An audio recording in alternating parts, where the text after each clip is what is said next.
Is there any connective tissue between the logic of a sketch and what you're doing on Barry? Or are the two things totally different? They're different. Like on Documentary Now, we did this thing, Blue Jean Committee. Yes. And that could have been very sketchy, which it was. I mean, we had big, broad moves in that they went to sausage school and all this stuff. Right. But then the ending of it, we got to this thing where these two guys haven't seen each other and there's a lot of animosity between them. And I give credit to Rhys Thomas and Alex Buono where we hadn't written anything for when we actually see each other at the end of that show. Right. And they said, just I think it should just be awkward and just, that's how it would be, how would it really be? And you would make kind of promises that you're not gonna keep, hey, I'll see you later, but you're never gonna see the guy again. And it became much more dramatic. But there was a part of Fred and I that were like, well, what's the joke? Is it funny? Is it like what?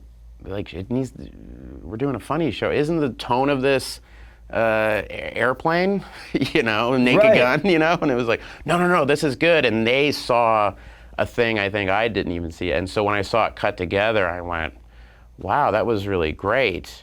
And it gave me confidence going into Barry that you do give yourself these rules and you have to kind of like, let's just ignore them.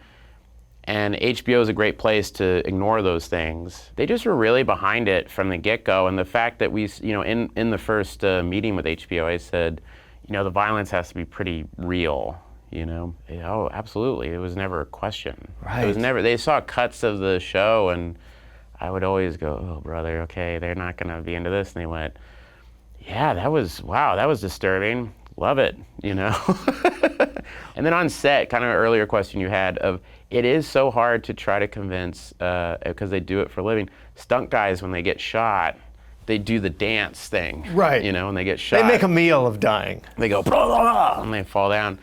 And Wade Allen, our stunt coordinator, had a reel put together on his phone of people actually being shot. Well, that's great. That was awesome. I hope his kids didn't find his phone. So much fun. God. And it was this thing of you have to do nothing. It's like you just, it was like doing take after take of something of just going like less, Right. Less, like it's a light switch going off, and framing it in a way that's very just more locked off and less pushing in and people getting shot up. It's just locked off shot. Right. People get shot. And it's a murder. Like, oh, we don't have to over dramatize it. Yeah, just you should feel uncomfortable or thrown by it as opposed to that was rad. Yeah. Hey folks, thanks for watching. If you like what you just saw, then why not subscribe? Click right here for lots more off camera. And if you want to see the hour-long version of these conversations, I'm going to give you the secret link. Here it is, offcamera.com. Check it out.